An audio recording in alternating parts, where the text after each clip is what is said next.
বিশ্বনবী এই সূরা নাজিল হওয়ার পর পৃথিবীতে মাত্র ৮০ দিন বেঁচে ছিলেন কয়দিন? কোন বর্ণনা এসেছে বিশ্বনবী এই সূরা নাজিলের পর মাত্র ৯০ দিন ৩ মাস বেঁচে ছিলেন। এজন্য সূরা নাজিলের পর বিশ্বনবী বলতেন অকদ নঈতু ইলা নাফসি, আমার মনে হয় আমি আর বাঁচব না। এই সূরার অর্থ থেকে মনে হয় এই পৃথিবীতে আমি আর বেশি দিন নাই, কারণ আল্লাহ বলেছেন ও নবী যখন সাহায্য আসবে আর বিজয় আসবে আর আপনি দেখবেন লোকজন ঢলে ঢলে দলে দলে কালিমা পড়ে মুসলমান হয়ে যায়। পৃথিবীর সবাই যদি কালিমা পড়ে মুসলমান হয়ে যায় তার মানে বিশ্ব নবীর দাওয়াতি মিশন কমপ্লিট, ঠিক কি না? বিশ্বনবীর যেই পায়গাম, যে মিশন দিয়ে আর যে ভিশন দিয়ে আল্লাহ পাঠিয়েছে, ওই ভিশন কমপ্লিট। বিশ্বনবীর আর পৃথিবীতে থাকার দরকার নাই, চিল্লা এখন ঠিক কিনা? এই কথা শুনে বিশ্বনবীর কন্যা কলিজার টুকরা নয়নের পুতুলি সাইয়্যিদাতুনা ফাতিমা রাদিয়াল্লাহু তাআলা আনহা ফাবাকা, কাঁদতে শুরু করলেন। বিশ্বনবী বললেন ইসবিরি ইয়া ফাতিমা, ধৈর্য ধরো ফাতেমা, কান্না করো না, কেননা ফাইন্নাকি আউয়ালু আহলি বাইতি লিহাকান বি, এই পৃথিবী থেকে চলে যাওয়ার পরে সর্বপ্রথম আমার পরিবারের সদস্যদের মধ্য থেকে তুমি আমার সাথে সাক্ষাৎ করবে রে ফাতেমা। বিশ্বনবী মাত্র এই সূরা নাজিলের পর কয়দিন বেঁচে ছিলেন? ৮০ দিন। সাইয়েদনা ওমর ফারুক যখন খলিফা, শিয়াখু বদর, বদরের শায়েখ সাহাবীদের সাথে, বয়স্ক সাহাবীদের সাথে ছোট্ট একটা সাহাবাকে মিটিং এ রাখতেন। ওনার নাম আব্দুল্লাহ ইবনে আব্বাস। কি নাম? সবাই বলেন কি নাম? উনি হচ্ছেন রাইসুল মুফাসসিরিন। এই পৃথিবীতে যত মুফাসসির আসবে তাদের সর্দার। এই যে আমরা তাফসীর করি, আমরা তো তাফসীরের কিছু জানিই না। তাফসীরের তাও তো আমরা জানি না। তারপরেও তো আমরা কোরআনের খেদমত করে যাচ্ছি। গোটা বিশ্বে যত তাফসীর কারো ছিল, অনাগত ভবিষ্যতে আসবে, সব মুফাসসিরদের সম্রাট হচ্ছে বিশ্বনবীর চাচাতো ভাই আব্দুল্লাহ ইবনে আব্বাস। চিল্লায় পড়েন সুবহানাল্লাহ। সাইয়েদনা ওমর ফারুক বয়স্ক সাহাবীদের মিটিং এ আব্দুল্লাহরে রাখতেন। বয়স্ক সাহাবারা বলে, মনে মনে বলে, আমাদের নাতির বয়সের এই ছেলেটারে কেন ওমরে ফারুক মিটিং এ রাখে? মনে বড় কষ্ট লাগে। এই ছোট্ট ছেলেটারে কেন আমাদের মিটিং থেকে উঠায় দেয় না? আমরা মুরব্বীরা মিটিং করব, ছোট্ট বাচ্চা সাহাবী কেন? ওমরে ফারুক যখন কথাটা শুনলেন মনে মনে ভাবলেন ঠিক আছে, আমি বুঝাবো কেন এই ছেলেরা রাখি। একদিনের মিটিং এ সাইয়েদনা ওমরে ফারুক সবাইকে নিয়ে তেলাওয়াত করতে শুরু করলেন। পড়েন ইযা জাআ নাসরুল্লাহি ওয়াল ফাতহ ورأيت الناس يدخلون في دين الله أفواجا فسبح بحمد ربك واستغفره إنه كان توابا الله أكبر।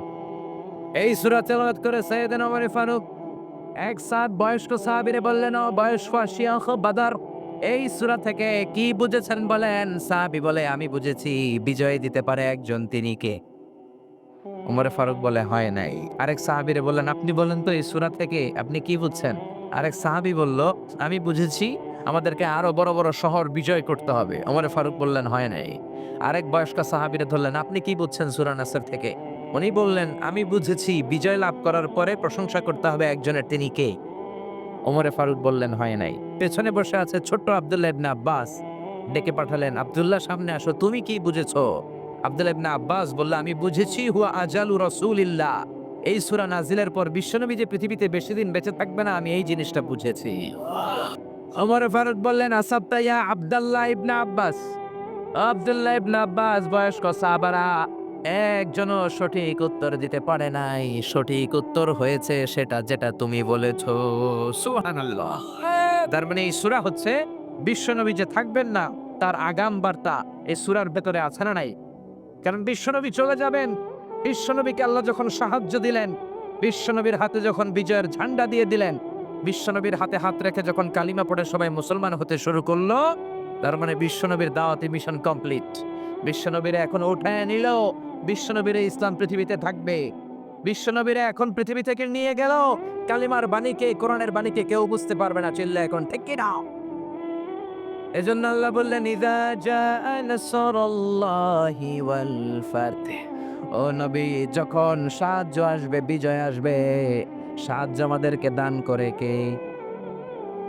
আলা ইন্না নাসরাল্লাহি করিব ওমান নাসরু ইল্লা মিন ইনদিল্লাহিল আজিজিল হাকিম। পৃথিবীর কেউ আপনারে সাহায্য করতে পারবে না একজন ছাড়া, তিনি কে?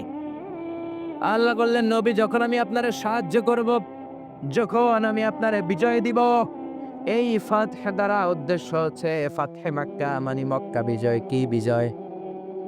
জোরে বলেন, সবাই বলেন। মক্কা বিজয়। কারণ মক্কা বিজয় হয়ে যাওয়ার পরে কাফিরদের কোমরকে আল্লাহ ভেঙে দিয়েছে। আর কোনো কাফির মুশরিক বিশ্বনবীর সামনে দাঁড়িয়ে বড় কথা বলতে পারে নাই, ঠিক কিনা? এজন্য আল্লাহ বললেন, যখন আমি সাহায্য পাঠালাম, যখন আমি বিজয় দিলাম, রাআইতান নাসা ইয়াদখুলুনা ফি দীনিল্লাহি আফওয়াজা, তখন লোকজন দলে দলে কালিমা পড়ে মুসলমান হয়ে যাবে। সুবহানাল্লাহ। ও নবী, যখন আমি আপনার সাহায্য দিব, বিজয় দিব, এজন্য বিশ্বনবীকে আল্লাহ তাআলা বিজয় চাওয়ার জন্য, ক্ষমতা চাওয়ার জন্য দোয়া করতে বলেছে। আল্লাহ নিজে শিখিয়ে দিয়েছে, ও নবী আপনি দোয়া করেন আমি যেন আপনার ক্ষমতার চেয়ারে বসাই, আমি যেন আপনার ক্ষমতা দেই, আমি যেন আপনার সাহায্য করি। এজন্য বিশ্বনবী দোয়া করতেন, ওয়াজআলনি মিন লাদুনকা সুলতানান নাসীরা। ও আল্লাহ, আপনি আমারে বিজয়ী শক্তি দেন, সাহায্যকারী শক্তি দেন, ক্ষমতার মসনদে বসিয়ে দেন। কারণ ক্ষমতার মসনদে বসালে আমি কোরআনকে গোটা বিশ্বের মানুষের উপরে কায়েম করে দেব, ঠিক কি না? এজন্য বিশ্বনবী বলতেন, ইন্নাল্লাহা লা ইয়াযআউ বিস-সুলতান মা লা ইয়াযআউ বিল কোরআন। আল্লাহ মাঝে মাঝে ক্ষমতার প্রয়োগে সমাজে এমন কিছু করান যেটা কোরআন দিয়ে করানো যায় না। চিল্লায় কোন ঠিক কিনা? আমরা আজীবন নামাজের ওয়াজ করব, কিন্তু সবাই নামাজি হবে না। কিন্তু প্রধানমন্ত্রী শেখ হাসিনা যদি ঘোষণা করে, আমিও আজকে থেকে নামাজি হয়ে গেলাম, 17 কোটি মানুষ আপনারাও নামাজি হয়ে যান, কালকে থেকে যদি কেউ নামাজ বাদ দেয়, আজীবনের জন্য কারাদণ্ড, 10 লক্ষ টাকা করে জরিমানা, আর প্রত্যেক ওয়াক্তের জন্য 5টা করে ব্যয়, একটা করে বেনামাজি থাকবে।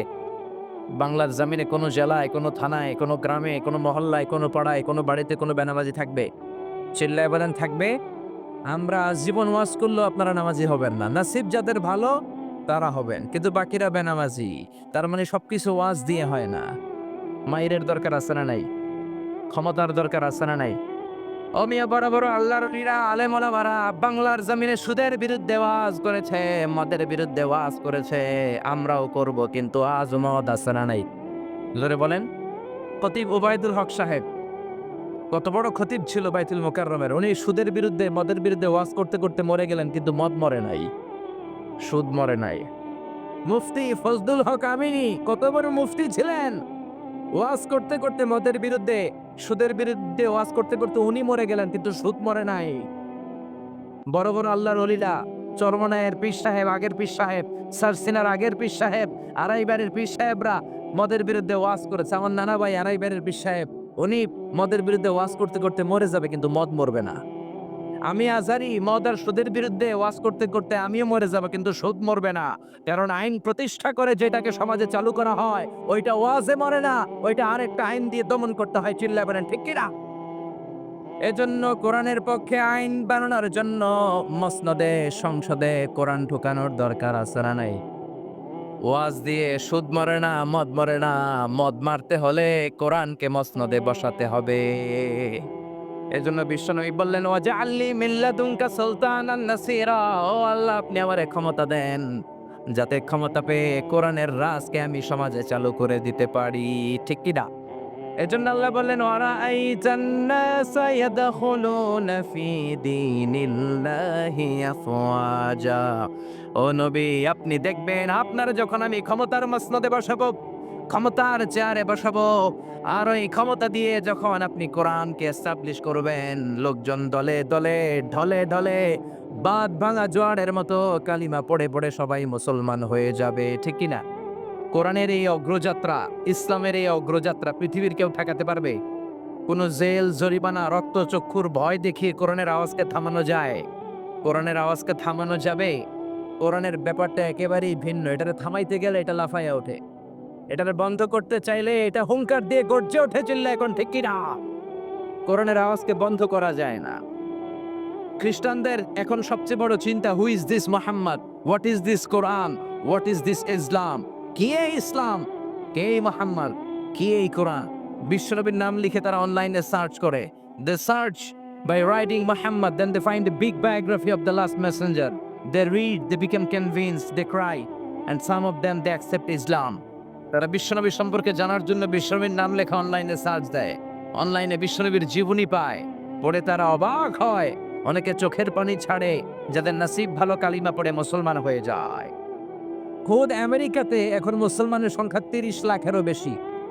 হাজার হাজার মসজিদ হচ্ছে আমেরিকায়। ইউরোপিয়ান সোসাইটিতে মুসলমানদের অবদান দিনকে দিন বাড়ছে। একটা জরিপে, একটা স্ট্যাটিস্টিক্সে এসেছে, একটা সার্ভেতে এসেছে, after the twin tower attack the number of Muslim community already have been doubled in United States of America. Twin Tower অ্যাটাকের পর, 9/11 এর পর, আমেরিকাতে আগে যা মুসলমান ছিল, এই 9/11 এর পরে টুইন টাওয়ার অ্যাটাকের পরে এখন মুসলমান তার দ্বিগুণ হয়ে গেছে। এজন্য যত সভ্যতা, যত শক্তি, যত সুপার পাওয়ার আছে সবগুলোকে অবদমন করে সর্বশেষ যে পাওয়ারটার উত্থান ঘটবে সেটার নাম ইসলাম। সেটার নাম কি? বিশ্বাস হয়? একটু সন্দেহ লাগে। একটু সন্দেহ সন্দেহ লাগে না? স্যার স্যামুয়েল হ্যান্টিংটন একটা বই লিখেছে, দি ক্লাশেস অফ সিভিলাইজেশন, সভ্যতার সংজ্ঞা। তিনি বলেছেন পৃথিবীতে এত এত সভ্যতা, সবগুলো সভ্যতার পরে সর্বশেষ যেই সভ্যতাটার বিজয় হবে, সুপার পাওয়ার হিসেবে যেই সভ্যতাটা দাঁড়িয়ে থাকবে সেটার নাম ইসলামের সভ্যতা। সুবহানাল্লাহ। এজন্য ইমানের নূর দিয়ে, কালেমার নূর দিয়ে আল্লাহ যারে ধন্য করতে চায়, পৃথিবীর কোন শক্তি তাকে সেই নূর থেকে মাহরুম করতে পারে। আমেরিকাতে প্রথমে মুসলমান হলো বক্সার মোহাম্মদ আলী। আপনি ইন্টারনেটে Muslim community in United states of America দিয়ে সার্চ দিলে এদের নামগুলো পাবেন। কি পরিমাণে সেলিব্রিটিরা আমেরিকাতে মুসলমান হয়েছে। তিনি 60-এর দশকে মুসলমান হয়েছে, ইন্তেকাল করেছে 2016 সালে। এরপরে মুসলমান হয়েছে নীল আর্মস্ট্রং, যিনি প্রথম চাঁদে গিয়েছিলেন। এডউইন অলড্রিন আর মাইকেল কলিন্সকে নিয়ে চাঁদে নেমে দেখে চাঁদের এই মাথা থেকে ওই মাথাটা ফাটা। পৃথিবীতে এসে বিশ্বনবীর জীবনী পড়ে জানতে পেরেছে বিশ্বনবী আঙ্গুলের ইশারায় চাঁদকে 2 ভাগ করেছে। এই ঘটনা জেনে সে কালিমা পড়ে মুসলমান হয়েছে। তার মুসলমান হওয়ার পরে আমেরিকাতে মুসলমান হওয়ার হিড়িক লেগেছে। দলে দলে সেলিব্রিটিরা কালিমা পড়তে লাগলো। মুসলমান হলো ফ্রান্সের বিখ্যাত surgeon doctor Morris Bucaille. France তার বাড়ি, তার মানে ইউরোপে, পুরো ইউরোপ কেঁপে গেল। তিনি তার নাম রেখেছেন কনভার্টেড মুসলিম হিসেবে সুলাইমা। এরপরে এরকম শত শত সেলিব্রিটি, পাকিস্তানের ক্রিকেটার ইউসুফ ইওয়ানা কালিমা পড়ে মুসলমান। টনি ব্লেয়ারের আপন শালী লরেন বুথ একজন মিডিয়া কর্মী, কালিমা পড়ে মুসলমান। নেলসন ম্যান্ডেলার আপন নাতি, দক্ষিণ আফ্রিকার প্রেসিডেন্টের নাতি, কালিমা পড়ে মুসলমান। পপ স্টার আমেরিকার মাইকেল জ্যাকসন কালিমা পড়ে মুসলমান। ইন্ডিয়ার তামিল নায়িকা মানুকি রেহা মারতিরাজ কালিমা পড়ে মুসলমান। সুবহানাল্লাহ কইবেন না? নাম রেখেছে রাহিমা। এরকম হাজার হাজার লোক কালিমা পড়ে মুসলমান হয়ে যাচ্ছে। এজন্য ইসলামের বিরুদ্ধে ষড়যন্ত্র করে জেল জরিমানার ভয় দেখে ইসলামের অগ্রযাত্রাকে ঠেকিয়ে রাখা যাবে না। চিল্লা এখন ঠিক কিনা? আল্লাহ বললেন, ইউরিদুনা লিইউতফিউ নূরাল্লাহি বিআফওয়াহিহিম ওয়াল্লাহু মুতিম্মু নূরিহি ওয়ালাউ কারিহাল মুশরিকুন। ইসলাম বিরোধীরা, কোরআন বিরোধীরা, তারা চায় তাদের মুখের ফুৎকারে কোরআনের বাতি, ইসলামের বাতিকে নিভিয়ে দিবে। আল্লাহ বললেন, ও গোলাম শোনো, ইসলামের বাতিকে নিভিয়ে দেয়া এত সহজ নয়। আমি কিয়ামত পর্যন্ত রব্বুল আলামিন নিজেই ইসলামের বাতিকে জ্বালিয়ে রাখবো। ইসলামের হেফাজতের দায়িত্ব স্বয়ং নিয়েছে কে? এজন্য রব্বুল আলামিন বলেন, ওয়ারাআইতান নাসা ইয়াদখুলুনা ফি দীনিল্লাহি আফওয়াজা। ও নবী, আপনি দেখবেন দলে দলে, ঢলে ঢলে, বাঁধ ভাঙা জোয়ারের মতো লোকজন কালিমা পড়ে মুসলমান হয়ে যায়। সুবহানাল্লাহ পড়েন। অবাক করা কাণ্ড যে ইউরোপে, আমেরিকাতে, গোটা মুসলিম বিশ্বে এত অধপতনের পরেও তারা কেন কালিমা পড়ে মুসলমান হয়? আমরা হচ্ছি সুপার পোর, সবচেয়ে দরিদ্র, সবচেয়ে নির্যাতিত, নিষ্পেষিত একটা জাতি। আমাদের কোনো সেন্ট্রাল লিডারশিপ নাই। মিয়ানমারে আমগরে মাইরা ভর্তা বানাইতেছে, ধমক দিবে এরকম ধমক দেওয়ার মতো নেতাটাও নাই, ঠিক কিনা? তারপরে ইসলামের অগ্রযাত্রা অব্যাহত আছে না নাই? কেন মুসলমান হচ্ছে লোকজন? কেন কালিমা পড়ে ইসলামের সুশীতল ছায়ার ভেতরে আসছে? এর কারণ ইসলামকে আল্লাহ এত ইউনিক, আনপ্যারালাল, এত সমৃদ্ধ এবং বিবেক সুলভ, জীবন ঘনিষ্ঠ ধর্ম হিসেবে এই পৃথিবীতে পাঠিয়েছেন। ইসলাম নিয়ে কেউ যদি অ্যানালাইসিস করে, গবেষণা করে, সে যদি বুদ্ধিমান হয়, সে কালিমা পড়ে মুসলমান হয়ে যায়। চিল্লা এখন ঠিক কিনা? ইসলামকে আল্লাহ কিছু খাসায়েস দিয়েছে। আনপ্যারালাল বৈশিষ্ট্য দিয়েছে, যেগুলো পৃথিবীর কোনো ধর্মের ভেতরে নাই। সুবহানাল্লাহ পড়ে। আপনি এক এক ধর্মের ভেতরে এক এক ধরনের অসারতা পাবেন। সব ধর্মের প্রতি আমি শ্রদ্ধা রেখেই বলছি, কোনো ধর্মের ব্যাপারে আমাদের অ্যালার্জি নাই। কারণ আপনি কোন ধর্ম চুজ করবেন এটা আপনার পার্সোনাল ইস্যু। কিন্তু সব ধর্মের উপর শ্রদ্ধা রেখে বলছি, ইসলাম ধর্মের মতো এত জীবন ঘনিষ্ঠ, এত জীবন সমৃদ্ধ ধর্ম পৃথিবীতে আর দ্বিতীয়টা নাই, ঠিক কিনা? আপনি খ্রিস্ট ধর্মে যান, ওরা শুধু এক বিবাহকে জায়েজ করেছে, একজন পুরুষ শুধু একটা বিয়ে করতে পারবে, ওই স্ত্রী মূল্যে আর একটা। কিন্তু ইসলাম 4টা স্ত্রীকে একসাথে রাখার অনুমতি দিয়েছে। চিল্লায় এখন, ঠিক কিনা? আপনি ইহুদি হতে চান, ইহুদি হতে পারবেন না। বাই বর্ন আপনাকে ইহুদি হতে হবে। আপনার মা যদি ইহুদি না হয়, আপনি ইহুদি হতে পারবেন না। কিন্তু সব ইহুদি, হিন্দু, খ্রিস্টানের জন্য আমাদের ইসলামের দুয়ার উন্মুক্ত আছে, না নাই? হিন্দু ধর্মে একটা নিয়ম ছিল যে স্বামী যদি মারা যেত, তার বউ বেঁচে থাকলে বউকেও আগুনে পোড়ানো হতো। সতীদাহ প্রথা বলে, ঠিক কিনা? রাজা রামমোহন রায় এসে এটাকে উঠিয়েছে। আবার হিন্দু ধর্মে একটা সিস্টেম আছে, আপনাকে আসল হিন্দু হইতে হলে একবার গোমূত্র পান করতে হবে। গরুর পেশাব পান করবেন নি? ১ কোটি, ২ কোটি টাকা দিলে, ৩ কোটি, গোটা পৃথিবীটাও যদি আমাদেরকে দিয়ে দাও, আমরা গরুর পেশাব খাবো না। চিল্লায় কোনো, ঠিক কিনা? এইরকম কোনো অসার বিধান, জীবনের সাথে কোনো সংযোগ নেই, কানেকশন নেই, এরকম কোনো বিধান ইসলামে আছে? এই জন্য এগুলো দেখে, ইসলামের বিউটি দেখে লোকজন কালিমা পড়ে মুসলমান হয়ে যায়। কোন সুবহানাল্লাহ। লন্ডনে আমার কিছু ফ্রেন্ড, তারা ক্লিনলিনেস অ্যাওয়ারনেস ক্যাম্পেইন করেছে, সব জায়গার ময়লা পরিষ্কার করত। তো লোকজন জিজ্ঞেস করলো যে লন্ডনের এই ময়লাগুলো কোথায়? সবাই বলল কিছু যুবক ছেলে ময়লা পরিষ্কার করে। তারা যেয়ে দেখলো যুবকগুলো কথা বলে না, মুখে মাস্ক আর গেঞ্জির মধ্যে লেখা মোহাম্মদ সাল্লাল্লাহু। দেখেন, কথা না বলেও শুধু একটা শব্দ দিয়েও দাওয়াতি কাজ করা যায় কি যায় না? চিল্লায় বলেন। এই বিশ্বনবীর নাম দেখে দেখে, কোরআনের নাম শুনে শুনে তাদের দ্বারা ইনফ্লুয়েন্সড হয়ে হয়ে লন্ডন শহরেরও অনেক যুবক কালিমা পড়ে মুসলমান হয়েছে। কোন সুবহানাল্লাহ।